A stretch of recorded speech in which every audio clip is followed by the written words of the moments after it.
interviewing this morning Richard Wright, and he is a candidate for the Democratic nomination for Lieutenant Governor. A Lieutenant Governor is kind of a unique position. The last time we had Mark Taylor, who was a Democrat, and a Republican Senate. So what the Lieutenant Governor does is he presides over the Senate and has power over that legislative function that goes on in the Senate. Just to give you a quick information on Richard, you haven't run for office before, I assume. Is that true? Yeah, well, I ran for mayor of Atlanta. Oh, okay. Yeah, I was in the 2021 mayoral, race, and with Mayor Reed, Mayor Dickens, Council President Moore, and I ran in 2024 for Senate District 38. Okay, so you have had experience out there in the campaign trail. Your Yes. background, your website says that you're a CPA. You Yep. have a MBA from Strayer University, and you've run a small sort of accounting or financial practice. You've also done some nonprofit work. So is anything else that you would like the voters to know about you when they decide who they're voting for? My story is unique. When I moved down to Georgia from North Carolina in '97, and I moved down with my GED. And I moved to Atlanta to be a rapper. And so no one signed me. And so, my mother, she's tough, and she's a praying woman. She said, hey, you can continue to struggle, because I was working at Hartsfield, Concourse D Burger King for $6.25 an hour. And I was struggling and trying to rap and trying to figure out life, because life doesn't come with a manual. It comes with parents, but it don't come with a manual. So I'm trying to figure out life, and my mother taught me to go into college, and so I said, you know what, okay, I'll try it, and ended up graduating from Herzing College, small school, Herzing College, undergrad. I went to Strayer University for my MBA. I am a CPA, passed CPA exam, and also attended Georgetown Law School. But tell me about that. You attended law school, but you didn't finish it with a law degree there. Is that correct? That's correct. Yep. I went in the tax program. The Georgetown, they have an international tax certificate in international tax law. So I went to Georgetown for that. This was in '18 when the TCJA was passed, and so I wanted to be confused as everybody else. And so I was blessed to get into Georgetown, and when I went to Georgetown, I took about 14, 15 classes. I just ran up a big bill. I did do 1L. I just did stuff that you can use in the real world. Not to say that torts and criminal law isn't important, but when you talk to a tax partner, he doesn't care about your constitutional views on Mapp versus Ohio. He doesn't care. He wants to know about all these reps and warranties, right? How are these tax reps? Did you do the necessary due diligence when we're coming to a deal, whether it's international, federal, state, partnership, corporations? So that's what tax partners care about. And so I knew that. And so I said I wanted to have experience in law school, because lawyers run the world, and also just get Georgetown on my resume. I joined the ABA, American Bar Association, so I started going to their business meetings and everything, and so that's how I got to mergers and acquisitions and securities law. And so it was a great experience. I went trading for the world. And it gave me a broad perspective on the business environment, and I think that's very important as an elected official, because you're going to be dealing with business at a large scale. So how would you go about handling that if we end up with a Republican Senate? Of course, I sort of hope that might change myself, but Yeah. how would you handle that job? The Senate controls a lot of what the Lieutenant Governor does, and they can give up the power, they can take it away, and so everything that's not constitutionally nailed down, they took from Mark Taylor, and they could do the same thing to me or to another Democrat who wins. I believe it's going to be me, and the reason why I believe that is because the campaign I'm running, and you have to run a campaign off civility and consensus building, and so that's what I'm running my campaign on. Of course, Affordability is one, and being a CPA, I have a very unique perspective because I have a financial lens as a way to kind of look at affordability because I'm a tax CPA. I do individual tax, I do corporate taxes, and so I have a unique perspective. And so I believe it's the way you run the campaign, right? I'm running the campaign as a consensus builder, not as an advocate, activist. And so once that happens, the people decide, right? Because I've got to go and I've got to get votes in Republican districts, and the way to do that is to talk to them about, hey, this is what I can do, irrespective of what you heard about Democrats. This is what Richard Wright is proposing. This is how he's proposing to make the future better for your children. This is how he's proposing to make the today better for you. So let's go back to Mark Taylor. Did Mark Yeah, Taylor maintain the ability to appoint committee chairs, or did that change? Did that changed. he could he assign the bills to committee based on, or how much power did they take away from him? They took everything that wasn't constitutionally nailed down. The two things is constitutionally nailed down. Is that if something happens to the governor, right, then the lieutenant governor has to take over. They can't take that away, and they also can't take away the gavel. They can't take the gavel away. Everything else is arbitrary based upon the Senate, the Senate pro tem, the majority leader. So And so how would you influence the process then if they actually took those direct powers away from you? you have to have leadership. I'm brave enough to have already talked to them, right, to the majority leader. I haven't talked to the Senate pro tem yet, but with Republican leadership and say, hey, listen, this is the type of guy I am. I'm a guy who believes in civility. And I believe that when two people get together, with a group of gentlemen and ladies get together for the benefit of the people, not the D and the R, but the people, then great things happen. And so I believe that's why I'm in a unique position. I've never served, so they are going to hear from me almost for the first time. I mean, I've ran for office, so they can go back and look at what I stood for. I've been a pretty consistent guy. I've been a CPA the whole time, so I've been pretty consistent about uh, economics. I've been pretty consistent about consensus building. I've been pretty consistent about visionary leadership and how that takes place. Let's talk a little bit about this. Is probably right in your in your wheelhouse. Obviously, the state government has to have a balanced budget, but what would your philosophy be about the future of the state in terms of taxation? And then what about what would you spend that money on? What are your kind of priorities? So what's your tax and spend the philosophy? My philosophy is tax and invest. There's a optimal state rate that we can charge for sales tax. Well, let me start with income first. There's an optimal income tax rate that we can charge, and when I look at taxation, I look at diversifying the tax base. Right, the more successful small businesses and more successful people you have, the larger the base is. And so then at that point, once the base gets large enough, you can come down on some of the rates. And you also have to throw in tax credits in there because I want Georgia to have the best tax credit functioning uh, system in the country, not just the Southeast, in the country. And so tax credits affect behavior. They affect behavior in a great way. And so it's so optimizing the way that we incentivize companies to invest in their employees and individuals to invest in their businesses and themselves. I think is the best philosophy to look at taxing. When you look at expense, say for instance, I have a program and it's a cost, right? Well, you look at it as a cost because what it is the individual who's receiving the benefit doing for the benefit. If the person has to do something for the benefit, then it just is an expense, is an investment because you're investing in someone's future and you're investing in them so that they can be better, so that the state can be better. What do you think about the other side, the service side that government has to fulfill?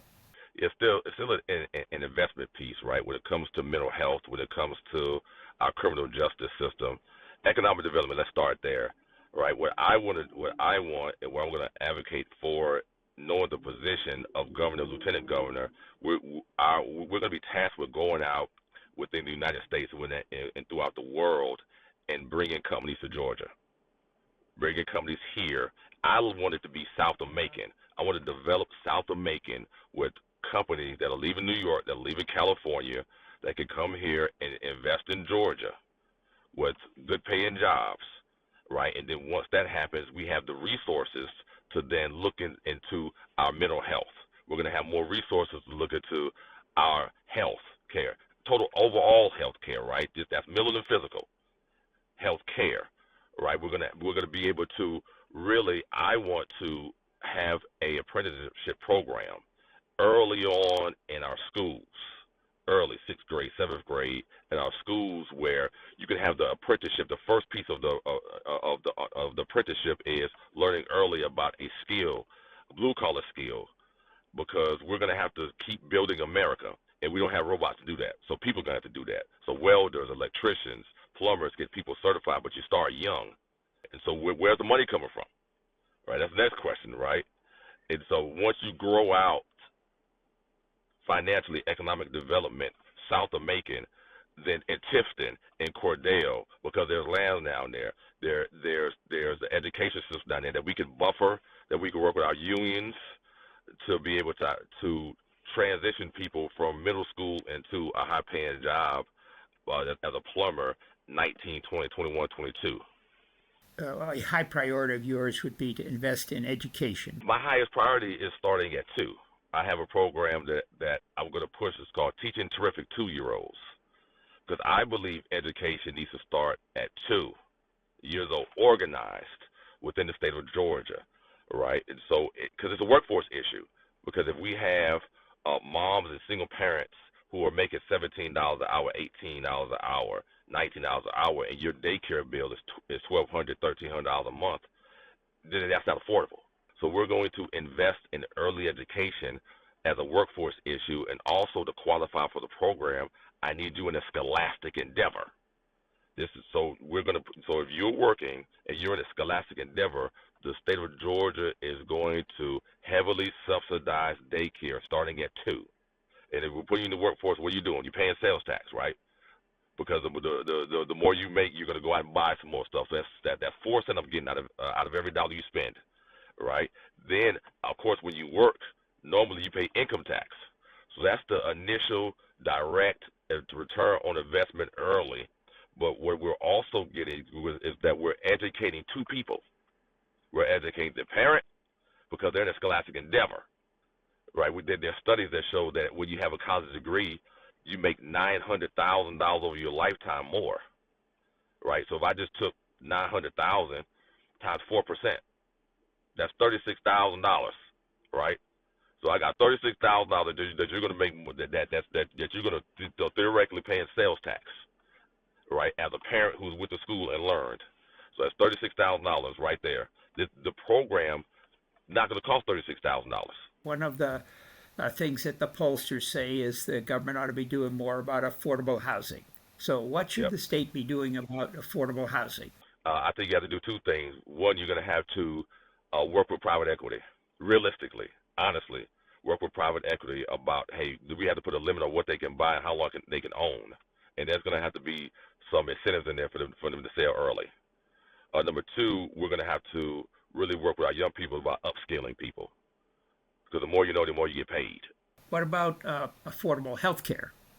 We have to do a couple of things. I won't lie to anybody on this recording. Expanding Medicaid without the majority is not going to happen. All right, it's not going to happen. But we can really improve pathways until we get the majority as Democrats. And so pathways right now is topped at the 100% of the federal poverty level, which is $15,960. So if you make $16,000, you can't get pathways. And if your employer doesn't offer insurance, you can't get insurance through your employer. So you have 1 or 2 options: to not have insurance, or to go through the ACA. And the ACA is predicated off of the federal government, and the federal government can give us, and the federal government can take us away. And so what I want to do is bring that up to about 170% of the federal poverty level, close to around $12 an hour, so that I can hit. My next theme is to increase minimum wage. And so I'm a person that believes you got to connect the dots for people. Let's connect the dots, right? And so if we increase the federal poverty level to 170, we could also increase minimum wage, because I believe that there's an appetite in the state. 'Cause I do small business taxes, so there's an appetite in this state to raise the minimum wage to about $12, where I can give tax credits for payroll taxes to small businesses to kind of get them on board, right? And larger businesses pretty much already do that to an extent. And so it's about galvanizing the small business community, the mom and pops in Rome, in Statesboro, in Valdosta, in Decatur, to come along with a plan to say, listen, we won't mind paying $12 an hour, right, with some tax relief from the state government, and we have about $17 billion in surplus, and so we can do some things to really push forth small businesses hiring people at a wage that works for both the employee and the employer, and be able to offer health care, because I'm big on affordability of health care, because the healthy work long hours, the sick don't work as many hours, and the dead don't work at all. So, what's your argument to Democrats that you'd be the best candidate to be winning the Democratic nomination? I'm one of the most unique candidates to ever run, having my background that I have, having the experience of having to overcome some things. That means, you get knocked down and you get back up. I've done that, several times in my life. I don't have a political, career to run against, and so because the Republicans will do that, and so the argument is going to be is that do we want someone who's the most unique, the most qualified, in the sense of being able to work with multiple levels of people coming from my corporate background, someone who has the financial expertise to lay out a plan, a vision, a financial vision for the state of Georgia that includes realistically raising minimum wages, realistically doing health care, realistically tackling education, right, from a budget standpoint. I believe that, and I'm also the person who has went into rural Georgia all over this past year, because that's what it's going to take. We can hoop and holler about Atlanta, but the road to victory in this state for every statewide candidate goes through rural Georgia. So what Richard Wright has been doing is he's been going to rural Georgia. He's been talking to both Democrats and Republicans, independent as well, and removing the D or the R. Hey, how can I help you? Let's start at that level. What do you need as a city? Because I plan on being a state official with a local ear. What does Swainsboro need? What does Brookhaven need? What does Rome need? Right? And so when you start there, and when you meet people where they're at, I think that's a winning message, and I think that's a winning recipe, and that's a recipe that I'm bringing to the table. And so I'm a guy who's going to keep the power, because my opponents won't. I'll be willing to. They already know it. We already know it. If either one of them were to win, they will go in the next day. They will strip them of every single power. They won't do that to me. So, is there anything else in your last kind of here appeal, if you were in a debate, the last kind of major appeal you'd make to the Democratic voters? Is there anything you've left out of your discussion today? The Republicans have an idea of who they think we're going to nominate, right? I've seen the ads, and conveniently they always leave me out of it, because they're more fearful of me than they are my opponents. They kind of know my opponents. They serve with them. They know their voting records. They know what they've done, right? They don't know as much about me. It's going to be extraordinarily hard for them to paint me based upon what I've done and what I've run as a tax and spend liberal, right? It's going to be incredibly hard to do that. And then it's going to be also incredibly hard to walk into people and tell them that a CPA doesn't know about money, doesn't know about finances. That's going to be a incredibly hard conversation to have with individuals. And so I know what they're going to run against, and I'm already prepared to tackle that.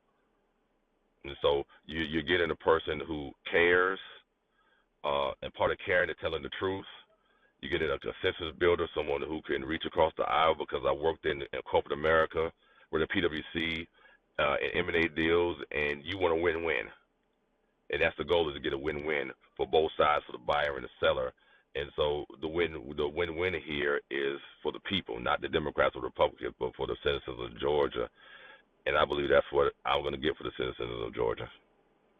We thank you for your time this morning, and I look forward to hearing more from you. So thank you very much, Richard, for your time. Thank you very much. I'll leave it with this. You can't go wrong when you choose right. All right, I got you.